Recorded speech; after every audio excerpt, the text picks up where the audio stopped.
नमस्कार दोस्तों, आज हम ऐसे टॉपिक पर बात करने वाले हैं जो हम में से हर किसी की जिंदगी में बहुत इंपॉर्टेंट रोल प्ले करता है, चाहे हम नोटिस करें या नहीं। जी हाँ, मैं बात कर रहा हूँ फाइनेंशियल मैनेजमेंट की। पैसा ज़रूरी है, इसमें कोई शक नहीं, लेकिन पैसे को मैनेज कैसे करना है ये अक्सर हम में से ज़्यादा लोग नहीं जानते। तो आज हम यहाँ डिस्कस करेंगे कुछ ऐसे टिप्स जो आपको आपके पैसे को बेटर मैनेज करने में मदद करेंगे। और हाँ, आज हम सिर्फ थ्योरी नहीं करेंगे, रियल लाइफ एग्जाम्पल भी डिस्कस करेंगे ताकि आप ये समझ सके कि कैसे आप अपनी आर्थिक स्थिति को मजबूत बना सकते हैं। तो चलिए दोस्तों, जानते हैं 10 इंपॉर्टेंट फाइनेंशियल मैनेजमेंट के टिप्स। टिप नंबर 1, बजट बनाना। दोस्तों, सबसे पहली चीज जो हमें करनी चाहिए वो है एक बजट बनाना। अब ये सुनने में सिंपल लगता है, लेकिन जब करने की बात आती है तो बहुत लोग इसको इग्नोर कर देते हैं। अब सोचिए, एक नया घर बनाने का प्लान आप तब तक कैसे बना सकते हैं जब तक आपको ये नहीं पता कि आपके पास कितना पैसा है। वैसे ही अगर हम अपनी इनकम और एक्सपेंसेस का हिसाब नहीं रखेंगे तो हम फ्यूचर प्लानिंग कैसे कर पाएंगे। एग्जाम्पल के लिए मैं आपको राजेश की एक कहानी सुनाता हूँ। राजेश एक मिड लेवल जॉब करता था और हमेशा ये कंप्लेंट करता था कि पैसा बचा ही नहीं। उसने कभी अपना बजट नहीं बनाया। एक दिन उसने डिसाइड किया कि वो अपना पूरा मंथली इनकम और एक्सपेंसेस का बजट बनाएगा और उन्हें लिखेगा। जब उसने अपना बजट बनाया तो उसे पता चला कि वो अननेसेसरी चीज़ों पर कितना पैसा खर्च करता है, जैसे कि बाहर होटलों में खाना, लग्जरी आइटम्स पर खर्चा करना। जब उसने इन खर्चों को कंट्रोल किया तो वही राजेश अब हर महीने कुछ पैसे बचा रहा है जो वो अपने फ्यूचर के लिए इन्वेस्ट करता है। Tip number 2, emergency fund. अब दूसरी इंपॉर्टेंट बात दोस्तों, वो है इमरजेंसी फंड।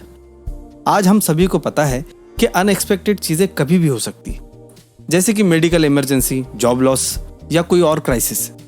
तो हमें अपने लिए एक इमरजेंसी फंड हमेशा बना के रखना चाहिए। एग्जाम्पल के लिए सोचिए, एक फैमिली अपना सारा पैसा डेली नीड्स और लग्जरी आइटम्स पर खर्चा करती है और अचानक घर के किसी मेंबर को मेडिकल इमरजेंसी हो जाती है। अगर उनके पास इमरजेंसी फंड नहीं है तो वो लोन लेंगे या अपनी सेविंग्स को यूज करेंगे। इसके अपोजिट अगर उन्होंने एक इमरजेंसी फंड रखा होता तो उनका बजट या उनकी सेविंग्स डिस्टर्ब नहीं हुई होती। इसलिए हमेशा अपनी मंथली इनकम का कुछ हिस्सा इमरजेंसी के लिए बचा कर रखें। टिप नंबर 3, कर्ज से बचे। दोस्तों, जब बात कर्जे की आती है तो अक्सर हम क्रेडिट कार्ड्स और पर्सनल लोन का सहारा लेते हैं, स्पेशली जब हम कुछ बड़ा खरीदना चाहते हैं। लेकिन कर्जा एक ऐसा बोझ बन सकता है जो फ्यूचर में आपको बहुत परेशान करेगा। फॉर एग्जाम्पल, सुनीता ने क्रेडिट कार्ड का इस्तेमाल सिर्फ शॉपिंग के लिए किया और धीरे धीरे उनका कर्ज इतना बढ़ गया कि उनका आधा सैलरी बस क्रेडिट कार्ड बिल चुकाने में ही चला जाता है। ये एक कॉमन प्रॉब्लम है, इसलिए जितना हो सके अपनी ज़रूरत के हिसाब से ही खर्चा करें और कर्जा लेने से बचे। अगर लेते भी है तो उसे जल्दी से जल्दी वापस करने का प्लानिंग करें। टिप नंबर 4, बचत और इन्वेस्टमेंट की आदतें डालें। मैं आपसे ये कहूँगा कि बचत करना एक आदत होनी चाहिए और हर महीने आपको अपनी इनकम का कुछ हिस्सा साइड में रखना चाहिए। लेकिन सिर्फ बचत ही नहीं, आपको अपने पैसों को इन्वेस्ट भी करना चाहिए। एग्जाम्पल के लिए मोहन ने 25 साल की उम्र में अपनी सैलरी का 20% एक म्यूचुअल फंड में इन्वेस्ट करना शुरू किया। आज 10 साल बाद उसके पास इतना पैसा है कि वो बिना किसी फाइनेंशियल प्रेशर के अपना बिजनेस स्टार्ट कर सकता है। ये होता है पावर इन्वेस्टमेंट का। आप छोटे अमाउंट से शुरू कर सकते हैं, लेकिन जब आप रेगुलरली इन्वेस्ट करते हैं तो फ्यूचर में बड़ा रिटर्न मिलता है। टिप नंबर 5, आर्थिक लक्ष्य सेट करें।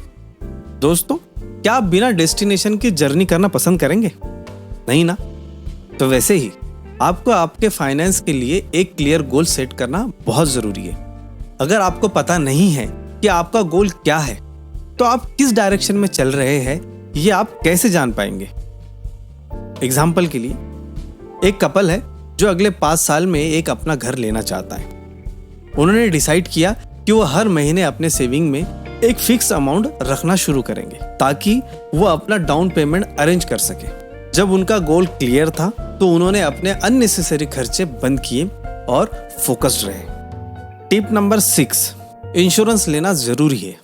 दोस्तों, जिंदगी में कब क्या हो जाए ये कोई नहीं बता सकता, इसलिए इंश्योरेंस लेना बहुत जरूरी है। चाहे वो हेल्थ इंश्योरेंस हो या लाइफ इंश्योरेंस, आपको और आपके परिवार को फाइनेंशियली प्रोटेक्शन देने का काम करता है। एक रियल लाइफ एग्जांपल की बात करूं तो मेरे दोस्त की फैमिली का ब्रेड विनर अचानक गुजर गया। ब्रेड विनर मानो जो घर में पैसा कमाता है वो इंसान। उनके पास लाइफ इंश्योरेंस था। उनके परिवार को फाइनेंशियली स्ट्रगल नहीं करना पड़ा। इंश्योरेंस एक ऐसी चीज है जिसे लोग इग्नोर करते हैं, लेकिन जब जरूरत पड़ती है तो यही आपको फाइनेंशियल क्राइसिस से बचाता है। Tip number 7, invest in education. आप जितना ज्यादा फाइनेंशियल नॉलेज गेन करेंगे उतना अच्छा डिसीजन ले पाएंगे। आज के दौर में बहुत सारे ऑनलाइन कोर्सेज और बुक्स अवेलेबल है जो फाइनेंशियल प्लानिंग के बारे में बहुत कुछ सिखाते हैं। फॉर एग्जाम्पल, अगर आपको स्टॉक्स या म्यूचुअल फंड्स के बारे में ज्ञान नहीं है तो आप बिना समझे इन्वेस्ट करेंगे और रिस्क लेंगे। लेकिन अगर आप थोड़ा सा ज्ञान ले ले तो आप अपना इन्वेस्टमेंट प्रॉपरली डाइवर्सिफाई कर पाएंगे। टिप नंबर 8, टैक्सेस को समझे और प्लान करें। दोस्तों, टैक्सेस आपके इनकम का एक मेजर पार्ट ले लेते हैं, लेकिन अगर आपको सही प्लानिंग आती है तो आप अपने टैक्सेस को मिनिमाइज कर सकते हैं। जैसे कि सुधीर ने अपने सैलरी का कुछ पार्ट पीपीएफ और एनएससी में इन्वेस्ट किया, जो टैक्स सेविंग इंस्ट्रूमेंट्स है। इससे उसका टैक्सेबल इनकम कम हो गया और साथ ही उसकी लॉन्ग टर्म सेविंग भी बढ़ गई। आप भी अपने इनकम के हिसाब से टैक्स सेविंग ऑप्शंस को एक्सप्लोर करें। टिप नंबर 9, इन्वेस्टमेंट्स को डाइवर्सिफाई करें। अपने इन्वेस्टमेंट्स को हमेशा डाइवर्सिफाई करना जरूरी है। अगर आप अपना पूरा पैसा एक ही इन्वेस्टमेंट में लगाते हैं और उसमें नुकसान हो गया तो आपका पूरा पैसा बर्बाद हो सकता है। फॉर एग्जाम्पल, अनिल ने अपना सारा पैसा सिर्फ रियल एस्टेट में लगाया था। मार्केट डाउन हो गया और उसका पूरा इन्वेस्टमेंट फंस गया। अगर उसने थोड़ा पैसा स्टॉक्स, थोड़ा म्यूचुअल फंड्स और थोड़ा रियल एस्टेट में इन्वेस्ट किया होता तो उसका रिस्क कम हो जाता। ये टिप है आखिरी, मतलब टिप नंबर 10, रेगुलर रिव्यू करें। आपको अपने फाइनेंशियल प्लान का रिव्यू रेगुलरली करना चाहिए। मार्केट कंडीशंस और आपके पर्सनल सर्कमस्टेंसेस बदलते रहते हैं, तो जरूरत पड़ने पर अपनी प्लानिंग्स को भी एडजस्ट करना जरूरी है। फॉर एग्जाम्पल, मीरा ने अपनी 30 साल की उम्र में एक एग्रेसिव इन्वेस्टमेंट प्लान अडॉप्ट किया था, लेकिन जब वो 45 साल की हुई तो उसने अपनी इन्वेस्टमेंट्स को थोड़ा सेफ इंस्ट्रूमेंट्स में शिफ्ट करना शुरू किया, क्योंकि अब उसके फाइनेंशियल गोल्स बदल गए थे। कंक्लूजन, दोस्तों, फाइनेंशियल मैनेजमेंट एक ऐसी चीज है जो आपको आज से ही शुरू करनी चाहिए। पैसा आपके जीवन का एक इम्पॉर्टेंट पार्ट है। अगर आप इसे मैनेज नहीं करेंगे तो ये आपको कंट्रोल करने लगेगा। इसलिए प्लानिंग, सेविंग और स्मार्ट इन्वेस्टमेंट करना सीखें और याद रखें, ये एक लॉन्ग टर्म प्रोसेस है जो धीरे धीरे रिजल्ट देता है, लेकिन जब रिजल्ट्स आते हैं तो आपको आर्थिक सुरक्षा और इंडिपेंडेंस मिलता है।